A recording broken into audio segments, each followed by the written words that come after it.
but the basic insight behind the Palm Center's work, and I guess I'll start with Don't Ask, Don't Tell. It's that you can think of, so Don't Ask, Don't Tell was, uh, from my perspective, very bad, and not only because it harmed the troops and harmed the military, but also because it was dangerous. It was an example of the politics of paranoia, and it was an instance in which the government was going out of its way to fire people on the basis of their identity. So firing people for who they were.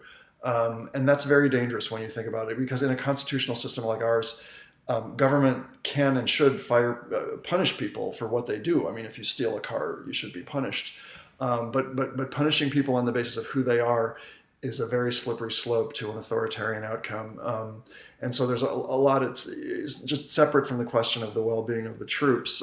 There was a lot at stake in Don't Ask, Don't Tell. And so you think about Don't Ask, Don't Tell, it was kind of propped up, you could think of, by two different pillars. And on the one hand was the real reason for discrimination, which was, you could call it homophobia or animus or intolerance or moral disapproval, whatever, dislike of gays, lesbians, and bisexual people. But the generals and admirals who insisted on the need for that policy didn't want to tell the truth about why they wanted the policy put in place. And so instead, they made up a phony argument. So you can call that kind of the second pillar, holding up Don't Ask, Don't Tell, which was kind of a camouflage for the first pillar. But the second pillar, it was couched in very neutral language of military readiness, nothing to do with judgment or homophobia. And that was the idea that gays and lesbians hurt the military. So it was called the unit cohesion rationale. And the idea of the unit cohesion rationale is that straight people can't trust gay people, and military units depend on trust, which they call unit cohesion. Soldiers and service members have to trust one another with their lives, or else the military can't function. And so if you allow someone into this was, by the way, this was 1993 and 1994 when this debate was taking place, but the argument was that if you allow someone into a unit who utters the words "I am gay," the straight people in that unit won't trust that person, and then unit cohesion would be compromised, and the military's ability to pursue its mission would fall apart. And so, I mean, scholars always knew that set of arguments was bullshit. I mean, the military's own studies at the time showed that it was bullshit. But it's quite different for scholars to know something than for the public and thought leaders to know it. And so the Palm Center's model of social justice was premised on the notion that if you could knock out that second pillar, that idea that gays and lesbians harm the military, kind of knock that over in the court of public opinion, that would open up a space for lobbyists and litigators to push repeal across the line. And our sense was pretty strongly that as long as generals and admirals with a straight face could make the argument that gays and lesbians harm the military, then it would never be safe for a politician to lift Don't Ask, Don't Tell, because if a civilian politician stepped up and said, "I want to repeal Don't Ask, Don't Tell," the generals and admirals would say, "Well, very sorry, candidate or member of Congress, president, whoever it is. But if you do that, you're going to cost American lives, and no politician wants to run on something that the generals and admirals are, say, harming the military."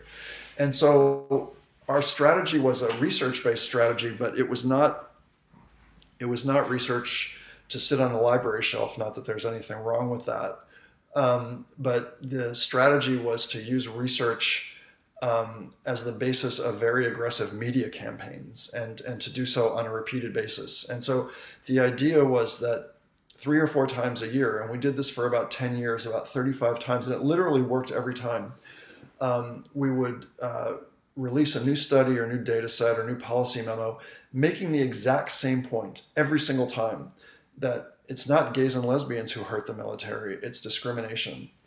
And then we would generate national media headlines, and national means New York Times or Washington Post or AP or NPR or CNN, something like that.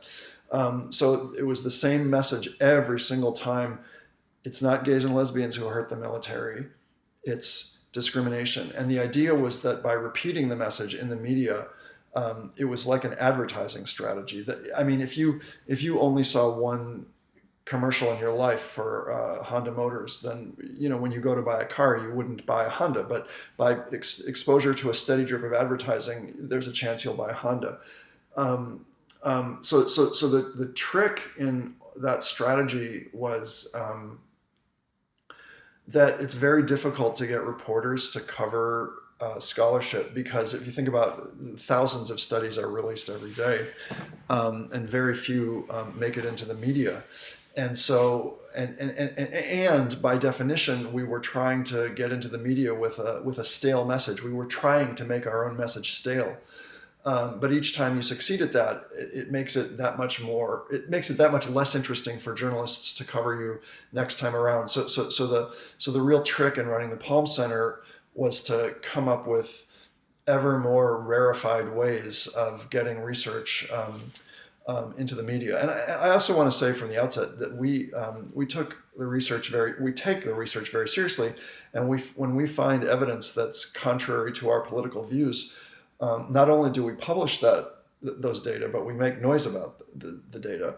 And I'm very proud that our political opponents have used Palm Center data to make their points. But so the point was never that all the evidence pointed in the same direction. It was just that the preponderance of evidence showed that gays don't hurt the military.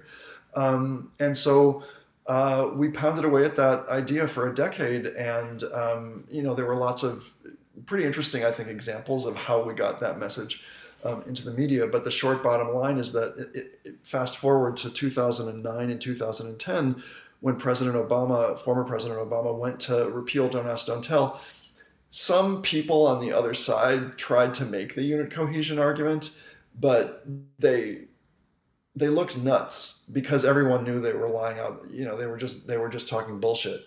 So unlike 93, 94, when the generals and admirals were taken seriously when they said gays and lesbians harm the military, in 2009 and 2010, no one took that argument seriously, and that did end up opening up a space for lobbyists and litigators to repeal the policy.